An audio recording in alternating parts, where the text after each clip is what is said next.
Hello friends, welcome है आप सभी का आपके इस कृष्णा आर्ट्स एजुकेशन चैनल में, जो केवल और केवल बोर्ड एग्जाम की तैयारी करवाने के लिए बनी है। इसलिए इस चैनल को आपने अभी तक सब्सक्राइब नहीं किया तो इस चैनल को सब्सक्राइब कर दें और साइड के बेल नोटिफिकेशन को भी जरूर प्रेस कर दें, ताकि हमारी वीडियो का लेटेस्ट नोटिफिकेशन आप तक सबसे पहले पहुंच सके।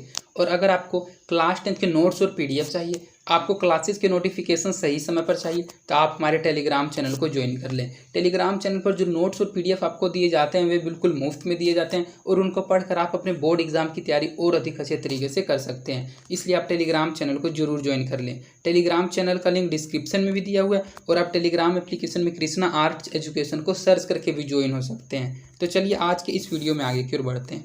आज हम आपको कक्षा 10 का संस्कृत प्यूसम द्वितीय भाग का चौथा पाठ संस्कृत साहित्य लेखिका का ऑब्जेक्टिव क्वेश्चन करवाने वाले हैं। अर्थात आज हम आपको संस्कृत साहित्य लेखिका का पाठ का वस्तुनिष्ठ प्रश्न उत्तर पढ़ाने वाले हैं।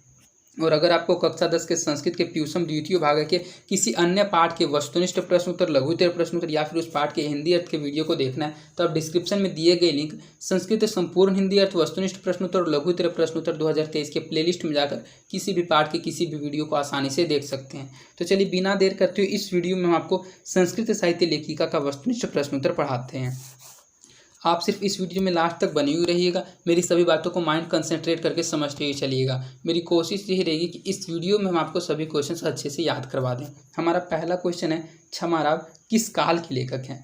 जो क्षमाराव थे वे किस काल के लेखक थे?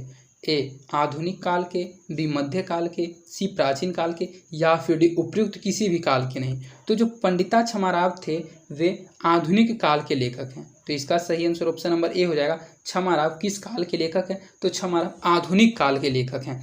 इस क्वेश्चन को मैंने पाठ में एक्सप्लेन करते हुए आपको बताया था कि ये 101% हर बार पूछा जाता है और ये पहला ही आपका क्वेश्चन था कि क्षमाराव किस काल के लेखक हैं? तो क्षमाराव आधुनिक काल के लेखक हैं। पुरुषों और नारियों के सहयोग से किसकी गाड़ी चलती है? देश की गाड़ी चलती है, नगर की गाड़ी चलती है, प्रांत की या फिर समाज की? तो सामंजस्य यानम पहला ही पंक्ति था पूरे पाठ में, आपने पहला ही पैराग्राफ में पढ़ा था कि पुरुषों और नारियों की जो गाड़ी है समाज की चलती है, अर्थात समाज रूपी गाड़ी पुरुषों और नारियों के सहयोग से चलती है। तो इसका सही आंसर ऑप्शन नंबर डी हो जाएगा। पुरुषों और नारियों के सहयोग से समाज की गाड़ी चलती है। तो इसका सही आंसर ऑप्शन नंबर डी हो जाएगा, समाज की। कंपन राय की रानी कौन थी? जो कंपन राय है वह एक राजा का नाम। तो पूछा यह जा रहा है कि इनकी रानी कौन थी, अर्थात इनकी पत्नी कौन थी? पुष्पा दीक्षित, तिरुमलांबा, सी गंगा देवी या फिर डी पंडिता क्षमाराव? तो जो कंपन राय की रानी थी उनका नाम था गंगा देवी, जिन्होंने मधुरा विजयम की रचना की थी। तो इसका सही आंसर ऑप्शन नंबर सी हो जाएगा। कंपन राय की रानी कौन थी? तो कंपन राय की रानी गंगा देवी थी। अगर आप इस टाइप के क्वेश्चंस को बिल्कुल कंफर्म तरीके से याद करना चाहते हैं तो आप इसके संपूर्ण हिंदी अर्थ वाले वीडियो को जरूर देख लीजिएगा, अर्थात इसके पाठ को जरूर पढ़ लीजिएगा। क्योंकि अगर आप पाठ को पढ़े हुए रहते हैं तो आप इस टाइप के ऑब्जेक्टिव और सब्जेक्टिव क्वेश्चंस को भूल ही नहीं सकते हैं, क्योंकि पाठ में मैंने बिल्कुल ही अच्छे से लाइन बाय लाइन हिंदी अर्थ करके समझा रखा है। अगर आपने उस वीडियो को नहीं देखा है तो इस वीडियो के बाद उस वीडियो को जरूर देख लीजिएगा। और अगर आपने देख रखा है उस वीडियो को तो आपको समझ आ रहा होगा कि ये क्वेश्चंस आपके रिवीजन हो रहे होंगे। हमारा नेक्स्ट क्वेश्चन है, इंद्राणी का वर्णन किस वेद में? अर्थवेद में, ऋग्वेद में, सामवेद में या फिर इनमें से किसी में भी नहीं। तो जो इंद्राणी है उस इंद्राणी का वर्णन सामवेद में किया गया है। तो इसका सही आंसर ऑप्शन नंबर सी हो जाएगा। इंद्राणी का वर्णन किस वेद में है? इंद्राणी का वर्णन सामवेद में है। मीरा लहरी की लेखिका कौन है? जो मीरा लहरी है ये एक रचना का नाम है। तो पूछा यह जा रहा है कि इस रचना का, अर्थात इस ग्रंथ का जो रचना की थी उस लेखिका का नाम क्या है? पुष्पा दीक्षित, तिरुमलांबा, गंगा देवी या फिर पंडिता क्षमाराव? तो पंडिता क्षमाराव ने ही मीरा लहरा की रचना की थी। तो इसका सही आंसर ऑप्शन नंबर डी हो जाएगा। मीरा लहरी की लेखिका कौन है? तो मीरा लहरी की जो लेखिका है वह पंडिता क्षमाराव है। संस्कृत साहित्य लेखिका पाठ में किस महत्व का वर्णन किया गया है? ये आपका पाठ का नाम है संस्कृत साहित्य लेखिका, अर्थात संस्कृत के साहित्य में लेखिका का क्या योगदान था। इस पाठ में किसके महत्व का वर्णन किया गया है? पुरुष के महत्व का, दुर्जन के महत्व का, सज्जन के महत्व का या फिर औरत के महत्व का? तो नाम से ही पता चल रहा है संस्कृत साहित्य लेखिका, अर्थात लेखिका के महत्व का वर्णन किया गया। अर्थात इस पूरे पाठ में औरतों के महत्व का वर्णन किया गया कि इस संसार में, इस संस्कृत के साहित्य के योगदान में औरतों का, अर्थात स्त्रियों का क्या महत्व था, ये बताया गया इस पूरे पाठ में। तो इसका सही आंसर ऑप्शन नंबर डी हो जाएगा, औरत। संस्कृत साहित्य लेखिका पाठ में औरत के महत्व का वर्णन किया गया है। आधुनिक संस्कृत साहित्य में लेखिकाओं में कौन प्रसिद्ध है? जो आधुनिक संस्कृत साहित्य लेखिका है उस आधुनिक संस्कृत साहित्य लेखिका में कौन प्रसिद्ध है? क्षमाराव, उर्मिला देवी, शांति देवी या फिर गंगा देवी? तो आधुनिक संस्कृत साहित्य लेखिका में पंडिता क्षमाराव प्रसिद्ध है। तो इसका सही आंसर ऑप्शन नंबर ए हो जाएगा। आधुनिक संस्कृत साहित्य लेखिका में कौन प्रसिद्ध है? तो क्षमाराव प्रसिद्ध है। ये क्षमाराव से रिलेटेड जितने भी क्वेश्चन आप अच्छे से याद रखिएगा। इससे रिलेटेड 1 या 2 क्वेश्चन बोर्ड एग्जाम में हर बार पूछा जाता है और इस बार भी जरूर पूछा जाएगा। आधुनिक संस्कृत साहित्य लेखिका में कौन प्रसिद्ध है? तो पंडिता क्षमाराव प्रसिद्ध है। शंकर चरित्रम की रचना किसने की थी? पुष्पा दीक्षित ने, तिरुमलांबा ने, गंगा देवी ने या फिर पंडित क्षमाराव ने? तो जो शंकर चरित्रम की रचना की थी वो भी पंडित क्षमाराव ने ही की थी। तो इसका सही आंसर ऑप्शन नंबर डी हो जाएगा, पंडिता क्षमाराव। शंकर चरित्रम की रचना किसने की थी? तो इसकी रचना पंडिता क्षमाराव ने की थी। लौकिक संस्कृत साहित्य में 40 कवित्रियों में प्रथम कल्पा कौन थी? अर्थात जो लौकिक संस्कृत साहित्य था उसमें 40 कवित्रियाँ थी। उन 40 कवित्रियों में जो प्रथम स्थान पर थी वो कौन थी? ए सरस्वती, बी विजयांका थी, सी गार्गी थी या फिर डी मैत्रेयी थी? तो लौकिक संस्कृत साहित्य में 40 कवित्रियों में जो विजयांका थी वह प्रथम स्थान पर थी। तो इसका सही आंसर ऑप्शन नंबर बी हो जाएगा, विजयांका। लौकिक संस्कृत साहित्य में 40 कवित्रियों में प्रथम कल्पा पर विजयांका थी। ऋग्वेद में कितनी महिलाओं का वर्णन है? 24 महिलाओं का, 20 महिलाओं का, 18 महिलाओं का या फिर 16 महिलाओं का? तो आपने पाठ में पढ़ा था कि ऋग्वेद में चतुर्विंशति महिलाओं का वर्णन है, अर्थात 24 महिलाओं का वर्णन है। तो इसका सही आंसर ऑप्शन नंबर ए हो जाएगा। ऋग्वेद में कितनी महिलाओं का वर्णन है? तो ऋग्वेद में 24 महिलाओं का वर्णन है। अर्थववेद में कितनी महिलाओं का वर्णन है?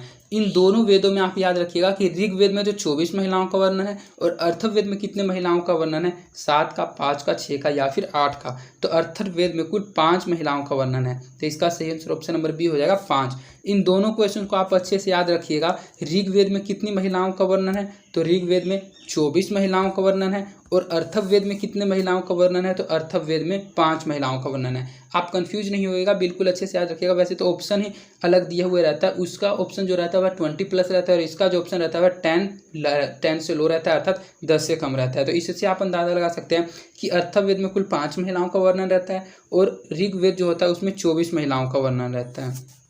अच्युत राय की रानी कौन थी?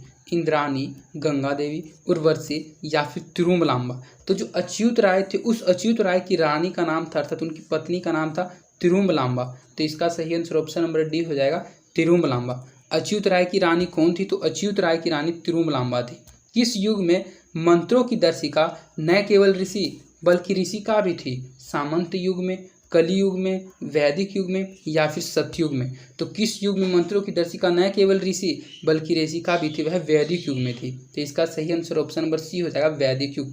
वैदिक युग में मंत्रों की दर्शिका न केवल ऋषि बल्कि ऋषिका भी थी। याज्ञवल्क्य ने अपनी पत्नी को क्या शिक्षा दी थी? नीति की शिक्षा दी थी, धर्म की शिक्षा दी थी, अर्थ की शिक्षा दी थी या फिर आत्म तत्व की शिक्षा दी थी? तो जो याज्ञवल्क्य थे उन्होंने अपनी पत्नी को आत्म तत्व की शिक्षा दी थी। तो इसका सही आंसर ऑप्शन नंबर डी हो जाएगा, आत्म तत्व की। याज्ञवल्क्य ने अपनी पत्नी को शिक्षा दी थी आत्म तत्व की। मधुरा विजयम महाकाव्य की रचना किसने की?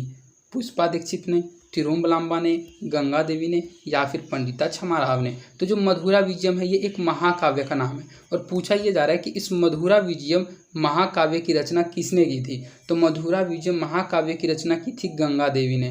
तो इसका सही आंसर ऑप्शन नंबर सी हो जाएगा, मधुरा विजयम महाकाव्य की रचना किसने की थी? तो मधुरा विजयम महाकाव्य की जो रचना की थी वह गंगा देवी ने की थी।